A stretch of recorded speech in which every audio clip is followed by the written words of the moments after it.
WOCA. We'll have clouds and sunshine today with a thunderstorm and a high of 87 to 89. Partly cloudy tonight, low 72 to 75. Then look for a mix of clouds and sunshine on Thursday with a couple of thunderstorms around in the afternoon. High tomorrow 88 to 90. Cloudy on Friday with a thunderstorm, high 88 to 92. From the Florida Weather Center, I'm Holly Holdren. Broadcasting from the Paddock Mall Studios, this is WOCA, Ocala, Gainesville, The Villages, 1370 AM, 96.3 FM, The Source.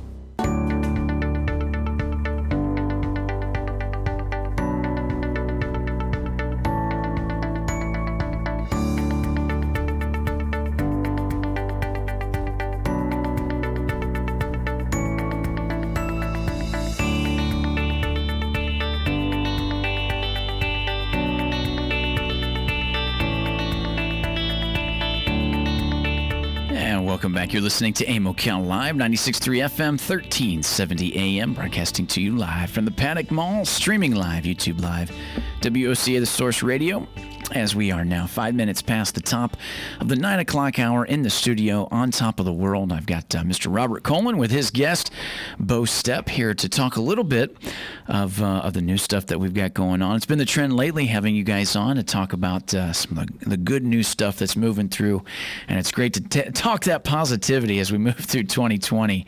And brought you in here today, partner, to talk about Colen. Kalesa, yeah. Yeah. Thanks for having us, Adam. Absolutely. Bo Stepp is our land development manager, so I brought him in a number of times, and he's one of my favorite people, so I love bringing him in. There you go. But, we're here to talk about Kalesa, which is really just part of a lot of the great news that's happening in Marion County. I mean, this is really the place to live in Florida. It really is becoming a special hub for so much. So we've talked about, like last week, we were talking about the natatorium, the big new swimming pool that's being built. That's going to be right here in the Kalesa Township area. Yeah. We talked about the school, the Ina Colen Academy. That's going to be right here in this Kalesa area. So Kalesa is a full-blown community that's being developed, and it's going to have clubhouses, and we'll talk a little bit more about the amenities, but it's going to be for people of all ages. Yeah. And it's going back to like basically the roots of what this company was built on, which was building family housing, and going back into the 1940s when Sidney Colen first came to Florida and started building houses in Pinellas County. He was building all kinds of little neighborhoods, and Colen built homes is what he called it, and it was this just great homes for smaller families, small families, and then as they grew, as they had more development. So we went back to that theme of building for families again. And we're building this great community, and that's why I brought Bo here to kind of talk about where we are in the process. So Absolutely. Bo, you want to talk about where we are in building it? And from what we know, the process is moving pretty strong.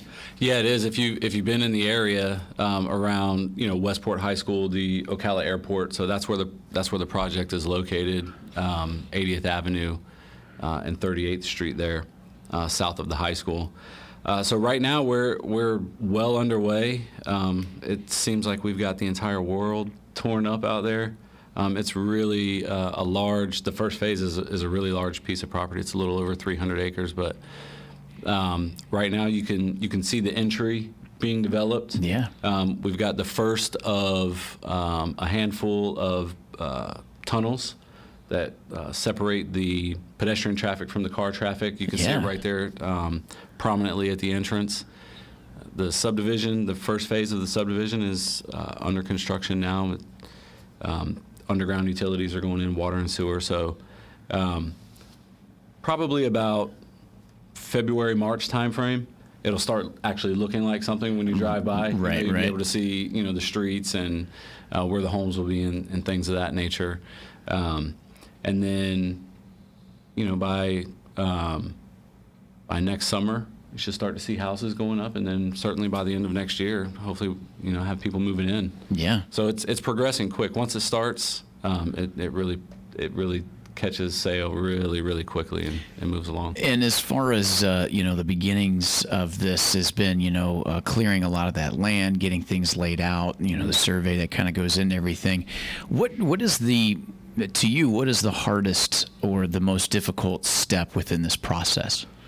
Honestly, the most difficult step in the process is deciding, like, what is it that we want to bring to market, right? So Sure. as Robert laid out when we started, the company has a very long history of delivering high quality projects. Yeah. Right. So every time we come to the drawing table, right, we want to best that again. Right. So that really becomes the most difficult part is, you get a lot of great minds in the room, and you're just wrangling all that energy and getting it pointed in the right direction. But once we get to that point, it's really all fun. Yeah. From there, yeah. Yeah, because then it's just a matter of bringing it to That's right. fruition. That's Sure. right. Sure. Yeah, that's not bad. And I asked that too because it's a very big project. Mm-hmm. It's obviously the territory that it takes up, but then the plans that you mentioned, Robert, of going into it, like we talked about with the charter school, the aquatic center, and then just bringing along the neighborhoods and the homes that are expected to build there.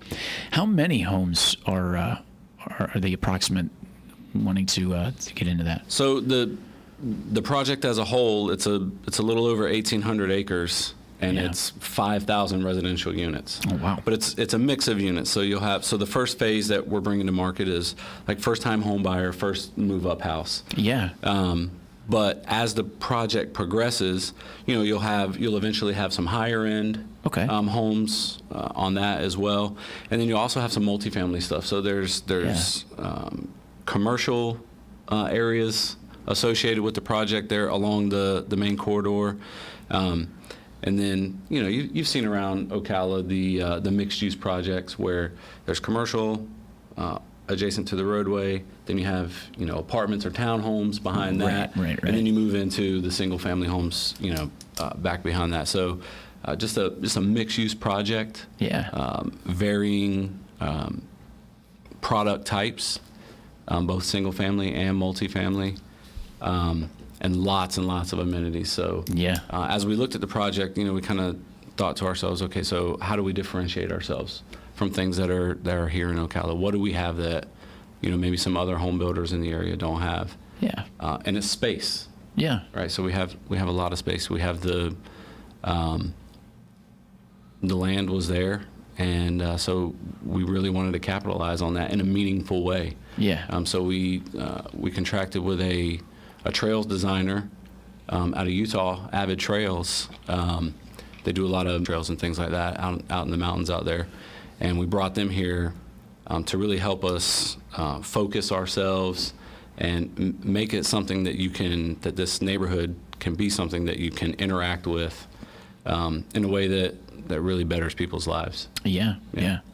With Robert, with these with the ideas that you prefaced in the beginning from the 1940s of building these homes, and at what point was it that let's go bigger with not just homes but the community, and with the community amenities, and with those amenities being able to involve the neighborhood almost like a giant organism? What led to that idea? It's such a great way of putting it too. Yeah. That's really like the story that we want to tell. Is this isn't just homes. This is it's a meaningful, fluid place where you can really, the term goes live, play, work, right? Where you can play at the pools in the rec center, or even at the sports complex that the city has, but then and work possibly at the we have our industrial zone that's there, that's close by, and then but we also call it live, learn, play as well, because we're going to have the school there. But it's always been the developer's perspective, especially Sydney's from the beginning was, and then Ken really took it to a new level of how do we give people a way to live a really meaningful, full, wholesome life, right? Yeah. And for the retirement communities we built, there were so many activities. There was educational facilities. There's physical facilities, right. Gyms, clubs. Whatever you could think of, you could do. And you when you retired, or if you were kind of semi-retired, you always had something to do with your life, and you can always interact with your new friends, and you could spend time on your front porch, and you talk to your neighbors as they walk by. What a great way to live a life. Yeah. And now we've we're transitioning that, as Bo said, to kind of a next step up of bringing that to families is, the walking trails, the biking trails, the walking to school, or you're walking your kids to school in the morning, or walking to the religious center if that's part of what you do, going to the swimming pool or the aquatic center that we're going to have. So there's so much a way to live a rich life that, really, where do you get something like that? All of those pieces together, and because we have the land and the space available, and because we have the vision and really the philosophy, the heart that's there, this was a great opportunity to do something special. Yeah, and this is interesting too, because when you look at Florida as a whole, it's a lot of untapped potential already. We've seen some things in the past decades of them trying to build certain areas up, and it's usually depending upon the topography of where things are, based on where it's from the interstate or how relatable it is to maybe a city. And this is unique too, because like you said, you got the land that you can you're creating a neighborhood. And where I come from up north in Northeast Ohio, and a lot of people who come down from up north to Florida, everything's so developed up there already. You have to tear down to build something new. And here you get the luxury, like you said, partner, having the space to create something new. And like you said, there really isn't something like that. So you're trying to bring that. It's funny because, up north, when I talk about being developed, that was the way that people did live a while back, was that you could walk your kids to school. You couldn't do that. It is more difficult to do that kind of thing in Florida because it's been so spread out. But this is the idea. This is the idea to kind of wrangle it all together to still be able to have those opportunities. That's pretty good. Yeah, we kind of envision people even driving their kids to school in a golf cart. That's not bad. But to your point though, the development pattern really in the state, and not just in Florida, but just generally, I think in the country, has really become suburbanized. Right. Yeah. So everything is farther apart. You have to get in your car to go anywhere. I lived in the Pensacola area for a while, and my dad and I were just like surprised. Like, if you were to put 25,000 miles on your car a year, that's not even that big of a deal because you're just driving everywhere. And that's how some people relate to me. Oh, that's just normal. That's par for the course. I'm like, man, that's not what we're used to. So for us, as much as it is home building, it's really more so placemaking. Right. And just building on those experiences that we've had over the years as a company. What we did right, what we didn't like about the things that we feel like fell flat, and just improving on those. And really it's the programming.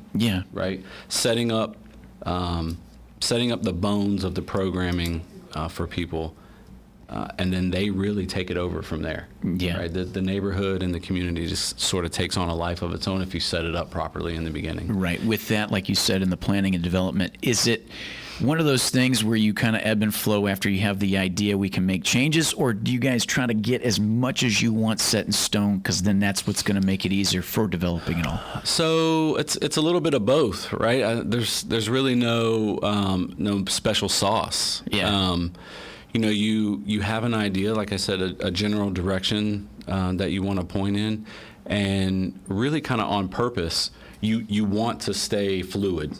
To an extent. You surround yourself with talented people, uncuff them and turn them loose. And then allow yourself the flexibility to change when something new and exciting pops up. So just, you have the framework, right? And as long as you get the framework correct, then whatever grows from that, you're nimble enough to reach out and grab it along the way. And I think that's part of what has made us successful over the years. And the nice thing is, because we've always focused on building really high quality homes, whether they were Energy Star or Water Star compliance, so low water use, low energy use, but still getting that great comfort. We went into the fresh air intakes for air conditioning systems, so you would always had like a fresh air exchange in your system. You're not just recirculating older air. These were kind of new processes that nobody was doing 15 years ago, and yet here we were doing it, and now it's become the standard and the norm. We were always ahead of like the building curve, the building codes. So here we are, we're building again, and it'll be a community like that with really well-built houses for new communities. And I just want to kind of repeat it. It's mycalesa.com is one of the places you can read about it, and CALESA.com. ESA. So mycolesa.com is where you can learn a little bit more, sign up for the newsletter that we send out. You can also visit us on Facebook or Instagram. Or Twitter. I don't like Twitter very much, but that's a horrible place. I feel you on that. Still waiting for it to run its course. As you mentioned, though, is so how much of the initiative of energy conservation and efficiency is going into this development into this neighborhood? A lot of it. Yeah. So all of the things that Robert just mentioned, that's all of that's kind of more than just what it takes to build a house, right? That's like the ethos of the company. Yeah. Right. So I think what separates our developer, our builder, from a lot of people who are active right now, is he still views it as a craft. Yeah. Right. So he's not just selling boxes of shelter. Right. Right. It's actually a craft, and he cares about each one that goes up. Yeah. So it allows you that space to really perfect what it is that you do. Yeah. That's pretty good. Where did the name come from, Robert? Mo can help you with it because it's an Indian or a native term. Yeah. So. And that's a name. I mean, the names were all kinds of different names were coming about what we were going to call it. Yeah. And it really just kind of changed. Yeah. So we most of the names for our community we get from the land. Somehow. Like Candler was from Candler grass. Yeah. And indigo. This particular piece of the property.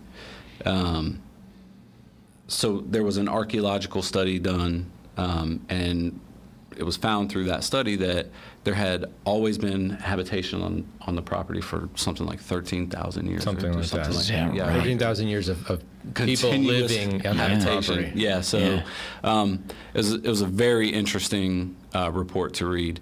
But so all of the native tribes that are known throughout the area, the Ocala, Alachua. Yeah. So all of those tribes interacted in and around the property, and so it's a harken back to that sort of language. Yeah. Of the native peoples of the land. Yeah, that's awesome.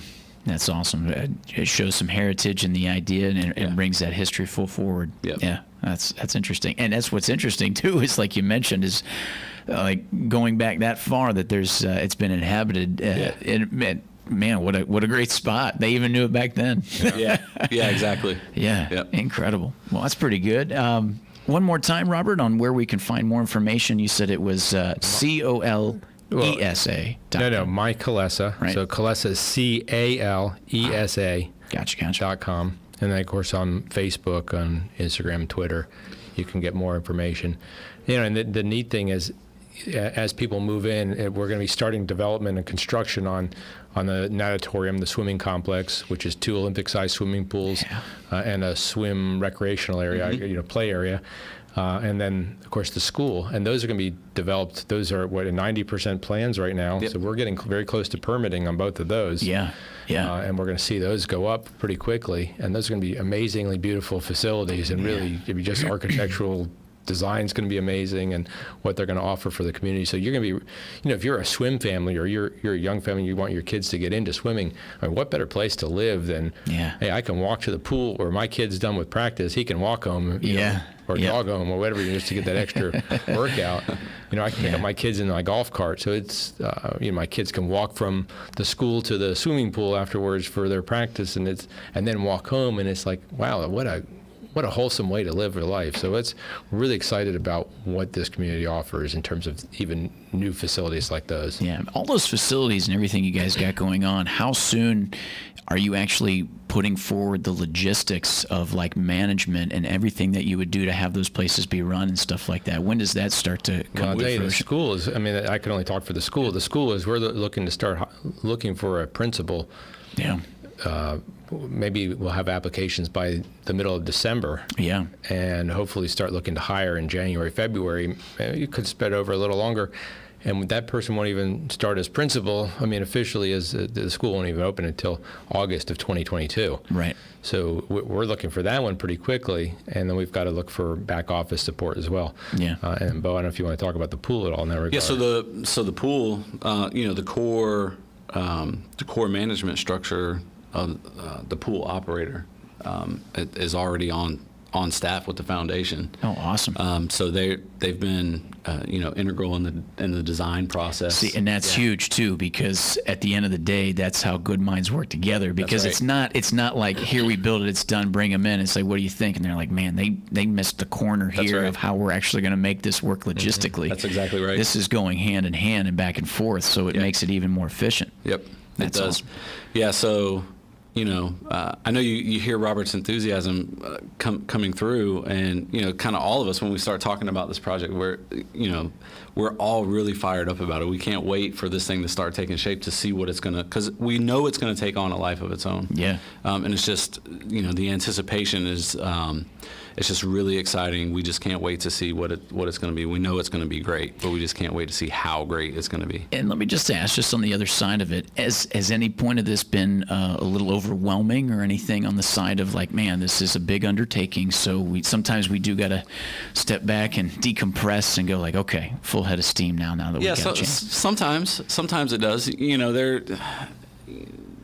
It didn't help that COVID came in and kind of put people out of work for a couple of weeks. Yeah, that really didn't help at all. But it's a large project. Because then all you had to do was think about it when you couldn't work on it. That's right. It's a large project, and the foundation is building the school and the pool adjacent to where we are developing the neighborhood. So there's a lot of moving parts to coordinate at once. Yeah. With COVID. The timelines start getting tight. You start feeling the pressure. And as Robert said, we're committed to having kids show up to school. Yeah. August of 22. Yeah. That date's not changing. Right. So you start to feel that beating down your back a little bit as you keep turning the pages on the calendar. Yeah. But it's nothing we haven't done before. So we'll figure it out. And we built a lot of communities. So it's really old hat, and we've been through the struggles. I think the other part of what you'll see even with construction is with COVID, you got a lot of supply lines were shut down. Manufacturing facilities got shut down. Right. Whether it was in China with certain things, or Tennessee and Georgia where they supply you everything from refrigerators to cabinets. Yeah. Those all got slowed down, or tile, flooring, all that was slowed down, and so you're seeing a lot more delays. I don't know how much that affects what you did in terms of land development, but it affects a good amount, and then just other stuff going on in the country. Tariffs with China. A lot of our construction components, come from overseas. So, tariffs raise prices. Raising prices slows supply. So, it all has a snowball effect. But and that's just part of doing business, so to speak, and it's to be expected, and it's something that you adapt and ebb and flow. And it's part of the journey, right? And I know that's a big part of you with all this is.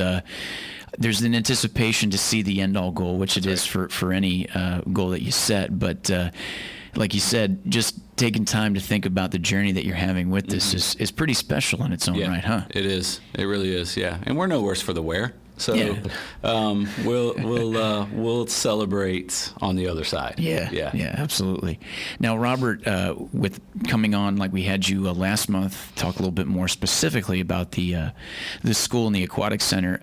How has the notions been around Ocala and stuff as far as feedback from the community about what you guys are bringing when it comes to this neighborhood? I think in general it's been extremely positive. When we went before the school board regarding the school, there was so much warmth there. It was like they were excited for us. They were excited for Marion County and what we were going to be able to offer to all the residents of the community. So and Ken's built such a great reputation, Ken Colen, of being just a very honest, straightforward person who follows the rules and does what's right for the community. So we went forward with that reputation, and you just feel like the warmth from the swimming community. I have friends, and I know a lot of people in swimming because my kids did it, and it's like I get calls and text messages all the time of like, hey, what's going on with this? And they're just so excited that their kids are going to be able to go to a world-class swimming pool, and a world-class swimming pool that you could. Not that we're going to have the Olympics here, but it would be a pool for the Olympics. You're going to be. They're just excited their kids are going to be able to participate in something like that here locally, and little Ocala, which is not going to be little so much anymore. Yeah, we're fantastic. So there's a lot of enthusiasm with it, and that's good, and that's what you want, and that's something to bring the community. Well, we appreciate it, guys, as we made our way to the bottom of the 9 o'clock hour. A lot of great stuff, and as the process moves through and through, we'll be glad to continue to hear how it's coming along. Yeah, thanks for having us. Absolutely. AM Ocala Live, more coming your way, coming to the bottom of the 9 o'clock hour. Stay tuned. Like we said, up next, we're going to be doing a little bit of news bits and catch you up on what we had with the Florida primary and all that good stuff back when we come back. AM Ocala Live, back after this.